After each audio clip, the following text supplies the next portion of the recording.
Good afternoon to all of you.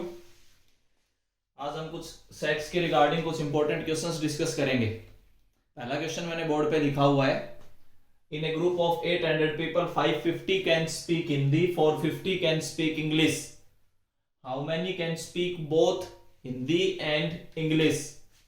देखिए कैसे करना है, ध्यान से आप समझते चलेंगे। सबसे पहले आप ऐसे लिखोगे, late H denotes the set of people who speak Hindi या set of people speaking Hindi. Hindi बोलने वाले जितने भी आदमी हैं वो आपने किस सेट में रखे हैं? H में। E denotes the set of people speaking English, ये आपके पास गिवन है। H denotes the set of people speaking Hindi, E denotes the set of people speaking English। अब देखिए हमारे पास जो गिवन कंडीशंस है, अब वो लिखेंगे क्या है। This implies the cardinal number of H, Hindi बोलने वाले कितने आपके पास हैं? 550। The cardinal number of E, English बोलने वाले कितने आदमी हैं आपके पास? 450। हिंदी बोलने वाले 550, इंग्लिश बोलने वाले आपके पास 450। टोटल भी गिवन है ग्रुप में। ग्रुप का मतलब आपके पास यूनियन गिवन है, H यूनियन E 800। ये तीन कंडीशंस आपके पास गिवन है। हिंदी बोलने वाले H से डिनोट किए गए हैं, इंग्लिश बोलने वाले E सेट में डाल दिए गए, हिंदी बोलने वाले H सेट में डाल दिए गए। Cardinal number of H is 550, the cardinal number of E is 450। तो और H यूनियन E का कार्डिनल नंबर 800। अब फाइंड क्या करना है वो सुनिए। Speak both Hindi and English, इसका मतलब हमें इंटरसेक्शन फाइंड करना है। Speak both Hindi and English, इसका मतलब हमें इंटरसेक्शन फाइंड करना है। जो कल समझाया गया था, अगर वही मैं आइडेंटिटी लगाऊं कि यूनियन किसके इक्वल होता है? Cardinal number of H plus cardinal number of E minus cardinal number of H intersection E। अब यूनियन कितना गिवन है? 800, एक गिवन है 550, एक गिवन है 450 minus cardinal number of H intersection E। ये आपके पास आया 800 is equal to 1000 minus cardinal number of H intersection E। अगर H इंटरसेक्शन E का कार्डिनल नंबर फाइंड करो तो आपके पास 200 आ जाएगा, और 200 इज द आंसर। कि ऐसे 200 आदमी हैं जो हिंदी और इंग्लिश दोनों बोलेंगे, हिंदी और इंग्लिश दोनों बोलने वाले ऐसे 200 पीपल हैं। कल जो क्वेश्चंस कर रहे थे उसमें स्टेटमेंट का नहीं था, उसमें ऐसे लिख के दे रहा था और ये अप्लाई हम यही कर रहे थे। आज जो मैं क्वेश्चंस करवा रहा हूं इसमें आपके ज्यादातर स्टेटमेंट के क्वेश्चंस हैं। तो पहला क्वेश्चन मैंने बोर्ड पे लिखा है, ठीक है। और आगे बढ़ते हैं थोड़ा। Second,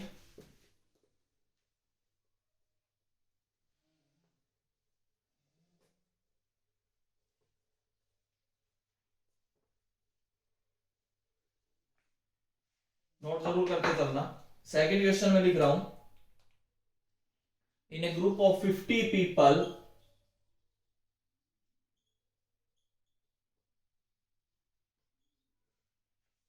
in a group of 50 people 35 speak Hindi,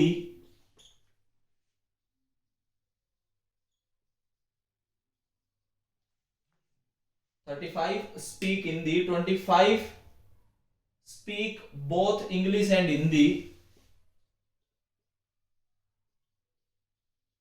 both English and Hindi, and all the people speak at least one of the two languages, and all the people speak at least one of the two languages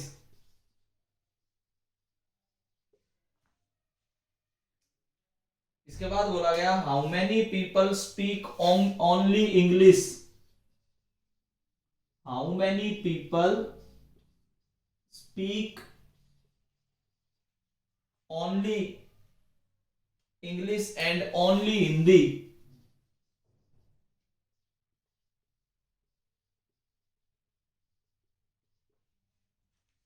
how many people speak only English and only Hindi.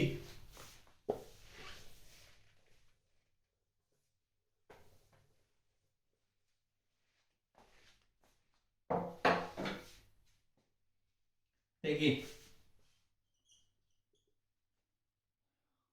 इस line का मतलब समझो,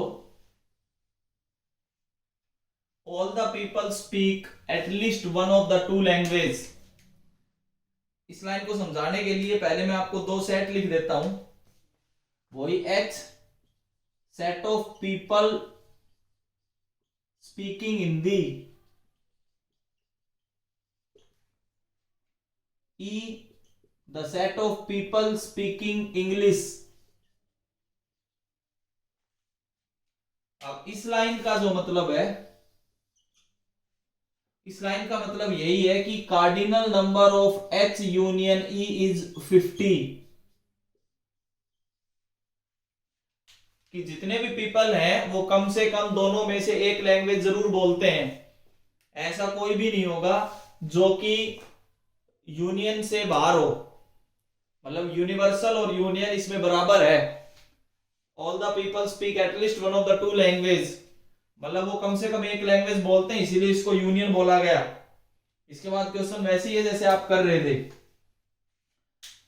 35 speak Hindi, Hindi बोलने वाले 35 हैं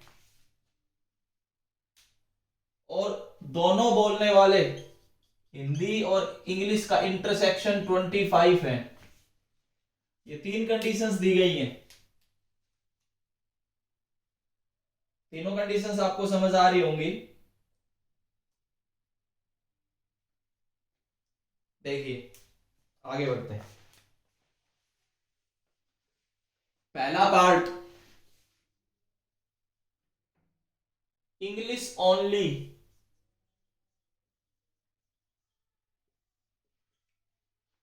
English जहां पे भी वर्ड ओनली आ जाए, इसका ध्यान रखना कि हमें ये फाइंड करना है, ई minus H.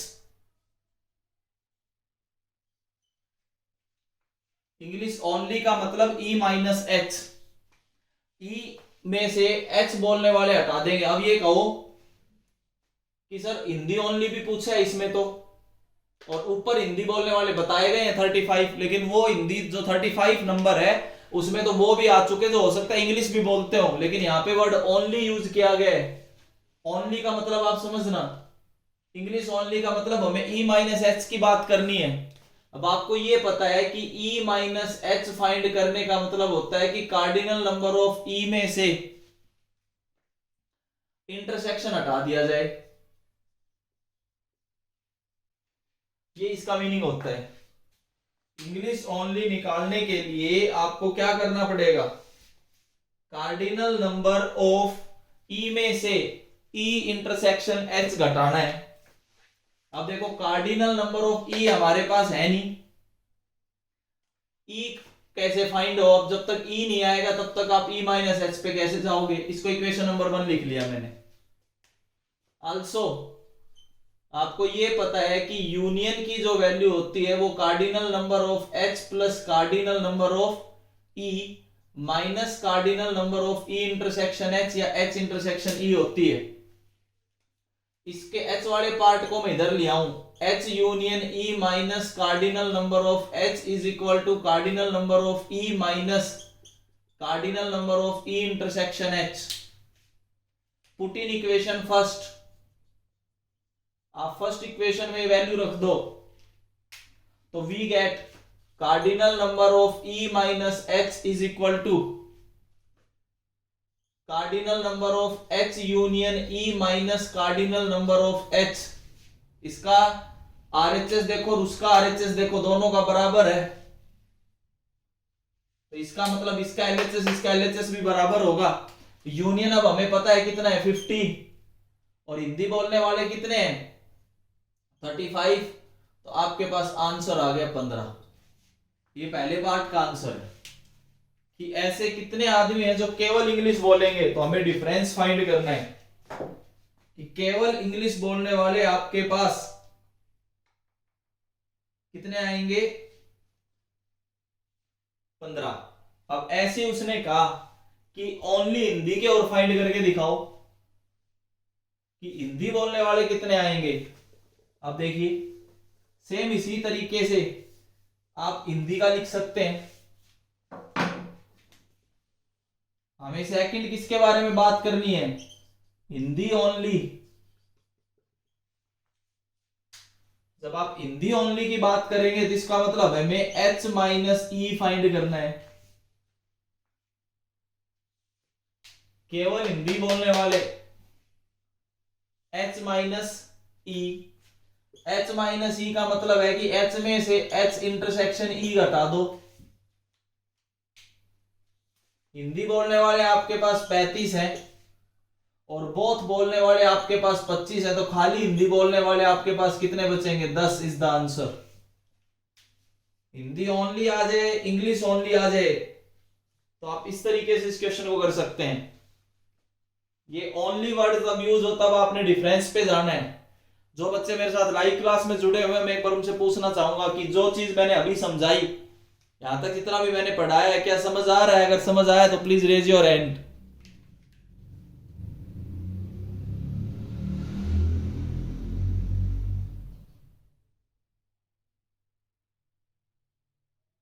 Okay very good.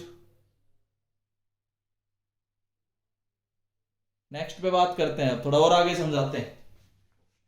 अच्छे से आपने समझते चलना है कि ओनली वर्ड कब यूज होगा। सारी चीजें वही हैं जो आप पढ़ चुके हो पहले अभी तक, बस इसमें थोड़ा सा स्टेटमेंट के हिसाब से आपको समझ के चलना है। ओनली अगर कहीं वर्ड आ जाए तो आप बिल्कुल क्लियर है कि आपको फाइंड क्या करना है।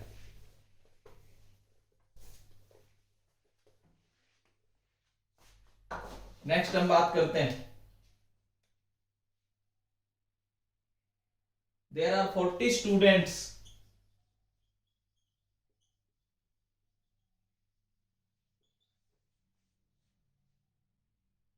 in a chemistry class.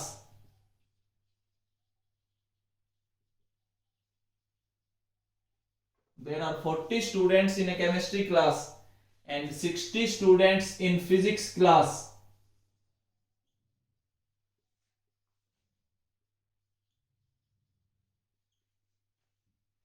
There are 40 students in a chemistry class and 60 students in a physics class.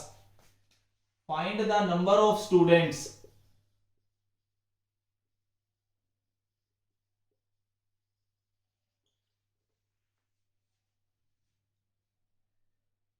which are either in physics class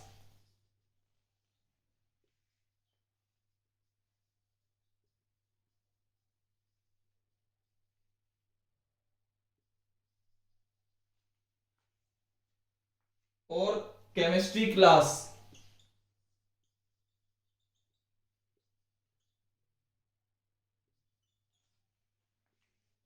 In following cases, पहला पार्ट ध्यान से नोट करना समझना। The two classes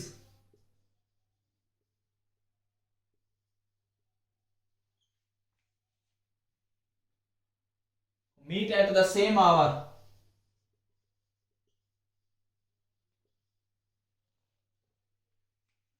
Second, the two classes meet at different hour.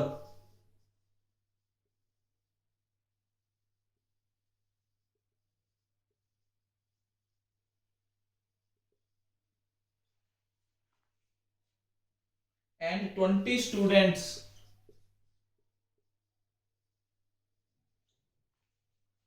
enrolled in both the subjects.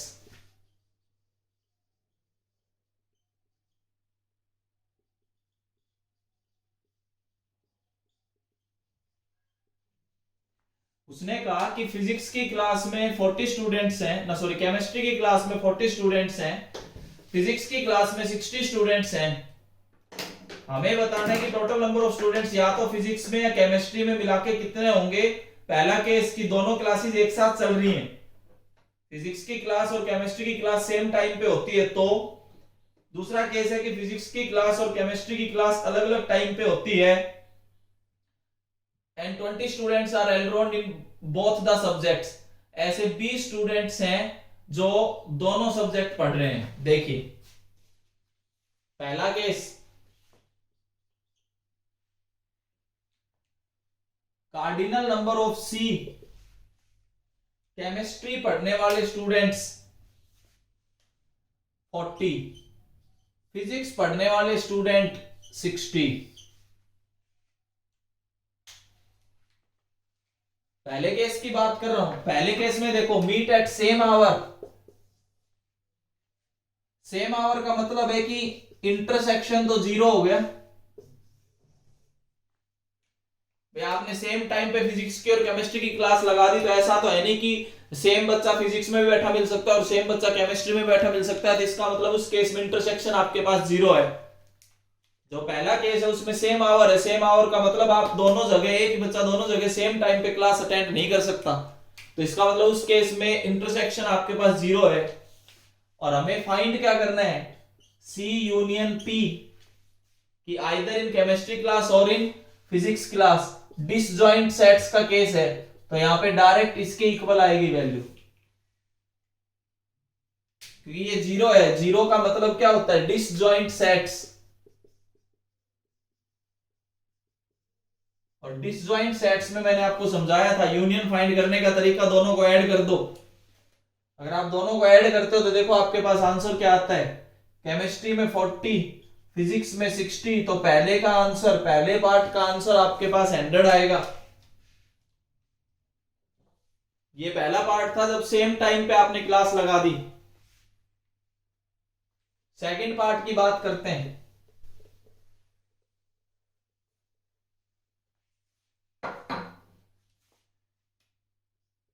Second part की अगर मैं बात करूं, सेकंड पार्ट को समझना, डिफरेंट आवर्स, वो डिफरेंट आवर की बात करता है और एक साथ कितने स्टूडेंट, ऐसे कितने जो दोनों सब्जेक्ट अटेंड करते हैं, इसमें इंटरसेक्शन आ सकता है क्योंकि अलग अलग टाइम पे क्लासेस हैं। अगर अलग अलग टाइम पे क्लास है तो जिस बच्चे का फिजिक्स केमिस्ट्री दोनों पढ़ने का मूड है तो दोनों क्लास पढ़ सकता है। तो और ऐसे 20 स्टूडेंट है तो अब की बार कार्डिनल नंबर ऑफ इंटरसेक्शन भी गिवन है 20, और हमें ये फाइंड करना है कि आइदर और का केस मतलब यूनियन। ये ध्यान रखना कि आइदर फिजिक्स और केमिस्ट्री, इसका मतलब हमेशा यूनियन होता है। आइदर और का मतलब यूनियन फाइंड करना है, तो C union P, n of C plus N of P minus n of C intersection P. अब एन ऑफ सी का मतलब 40 प्लस पी का मतलब 60 माइनस इंटरसेक्शन का मतलब 20, तो आपके पास टोटल कितने स्टूडेंट्स आएंगे यहाँ पे 80। सेकंड वाले केस में 80 स्टूडेंट्स आएंगे, पहले वाले केस में आपको 100 स्टूडेंट्स नजर आएंगे। इस तरीके से आपके पास ये आंसर आएगा। एक बार मैं फिर पूछना चाहूंगा जो लाइव क्लास में मेरे साथ जुड़े हुए हैं, जो ये क्वेश्चन अभी करवाया, जिस बच्चे को समझ आया प्लीज रेज योर हैंड ताकि हम नेक्स्ट पे चलें। Very good.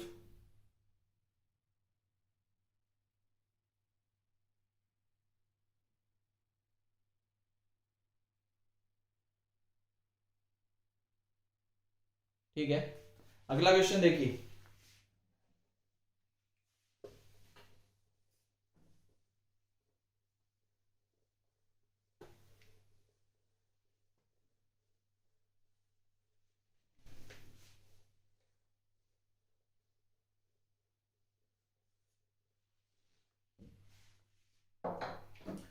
In a survey of 700 students,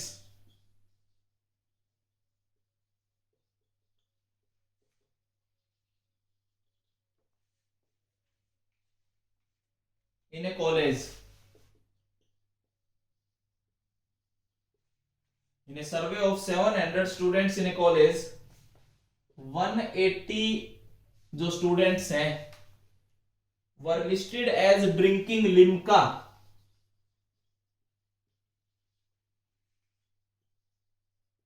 were listed as drinking Limca.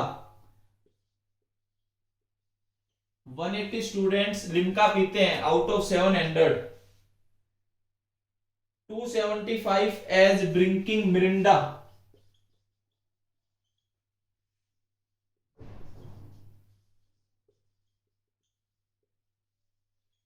275 as drinking Mirinda and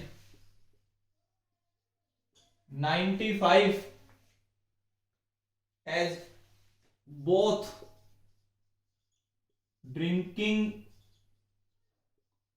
Limca as well as Mirinda.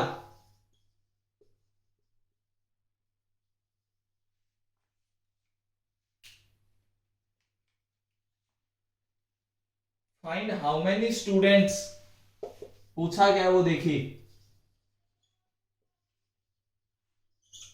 Find how many students, note करते चलना भाई,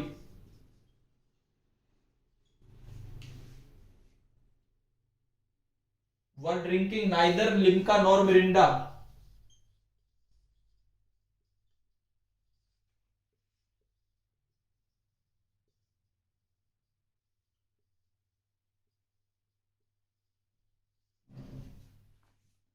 Find how many students were drinking neither Limca nor Mirinda. Solution देखिए इसका। Total students आपके पास 700 है, तो इसका मतलब आपके पास यूनिवर्सल की वैल्यू 700 है। यूनियन नहीं है इस बार। जो कंडीशन पूछी आप ये भी देख सकते हैं, नाइदर लिम्का नॉर मिरिंडा। जरूरी नहीं है कि जिस भी स्टूडेंट पे आपने सर्वे करी हो सकता है कि ना लिम्का पी रहा हो ना मिरिंडा पी रहा हो। तो यूनियन और यूनिवर्सल में फर्क होता है। अगर मैं यूनियन को 700 ले लूंगा तो इसकी वैल्यू 0 आएगी। फिर तो क्या आपने तो जितने भी कैंडिडेट्स पे सर्वे की वो कोई ना कोई तो आपका सॉफ्ट ड्रिंक पी रहे हैं, ऐसा कोई हो सकता है। तो यूनियन और यूनिवर्सल, अभी मैं थोड़ी देर पहले क्वेश्चन में मार्क करके आपको समझाया था कि वहां पे यूनियन और यूनिवर्सल बराबर था। अब इस क्वेश्चन में यूनियन और यूनिवर्सल बराबर नहीं है, क्योंकि जो पूछा है उसके हिसाब से आप देखो। उसके बाद आपको लिम्का पीने वाले स्टूडेंट्स कितने हैं, 180। मिरिंडा पीने वाले स्टूडेंट्स कितने हैं, 275। लिम्का पीने वाले स्टूडेंट 180, मिरिंडा पीने वाले स्टूडेंट 275 और दोनों पीने वाले स्टूडेंट्स 95।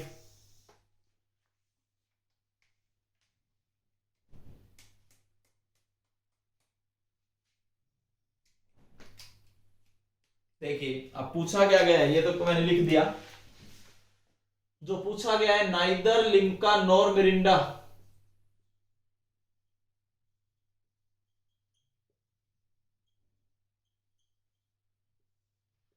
कि ऐसे कितने कैंडिडेट्स हैं ना वो लिम्का पीते हैं ना मिरिंडा पीते हैं। इसका मतलब हमारे से ये पूछा गया है ए की जगह एल लिखा है ना, L complement intersection M complement, कि ना तो वो लिम्का पी रहे और ना वो मिरिंडा पीते। तो N complement intersection M complement. इस पे जब आप डी मॉर्गन्स लॉ लगाओगे तो डी मॉर्गन्स लॉ के अकॉर्डिंग आप इसको ये लिख सकते हो, यूनियन का कॉम्प्लीमेंट।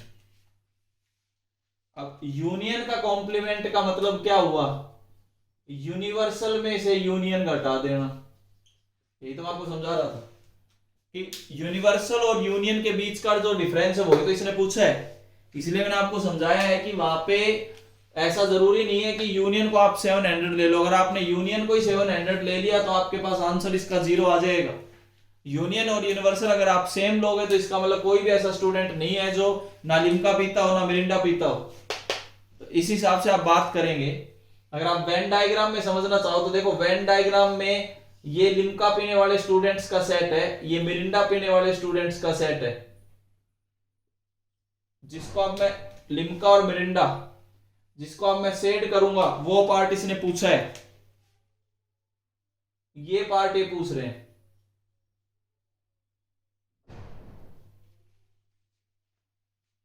ये पार्ट आपका रिक्वायर्ड आंसर है, ये वाला,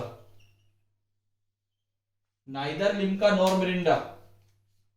तो इसका मतलब तो यही हुआ कि आप यूनियन में से ना, सॉरी, यूनिवर्सल में से यूनियन घटा दो, वही तो वेन डायग्राम में ये पार्ट है। अब यूनिवर्सल में से यूनियन घटाना है, यूनियन निकालने का तरीका है N of Limca plus N of Mirinda minus intersection. इसके पास मेथड आपने पढ़ा है, यूनियन का होता है। अब यूनिवर्सल है 700, लिम्का पीने वाले 180, मिरिंडा पीने वाले 275 और इंटरसेक्शन 95। इस कैलकुलेशन को आप सोल्व करोगे तो वी गेट 340। 340 ऐसे स्टूडेंट हैं जो यूनियन से बाहर है और यूनिवर्सल का पार्ट है। यूनियन से बाहर यूनिवर्सल का पार्ट होने पर भी आपको 340 स्टूडेंट यहां पे नजर आ रहे हैं। इस तरीके के क्वेश्चंस, हाँ भाई समझ आया? रेज योर हैंड जो लाइव क्लास में जुड़े हुए हैं। देखो फिर एक और क्वेश्चन डिस्कस करते हैं। अच्छा, ओके, वेरी गुड। देखिए नेक्स्ट,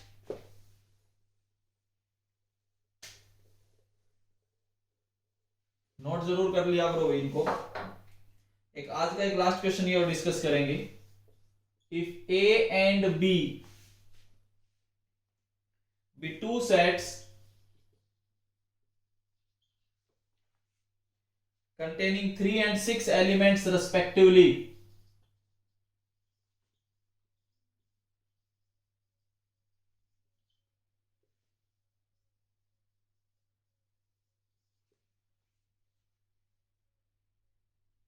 then पूछा क्या गया है, what can be the minimum number of elements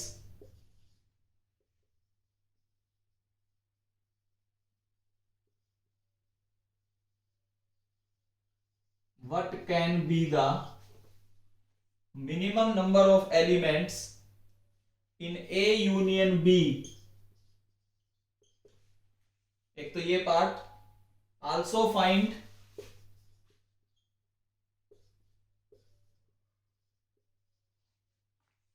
the maximum number of elements in A union B।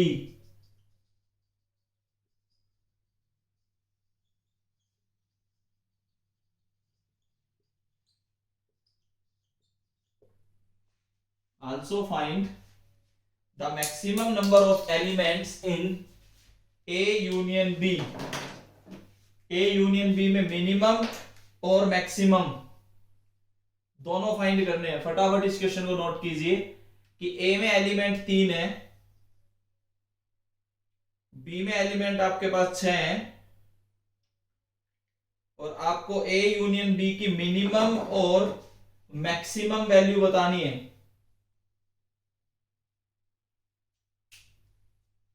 देखिए ये और हम डिस्कस करके फिर अगली जो लाइव क्लास आएगी वो हमारी मंडे को रहेगी सेम टाइम पे।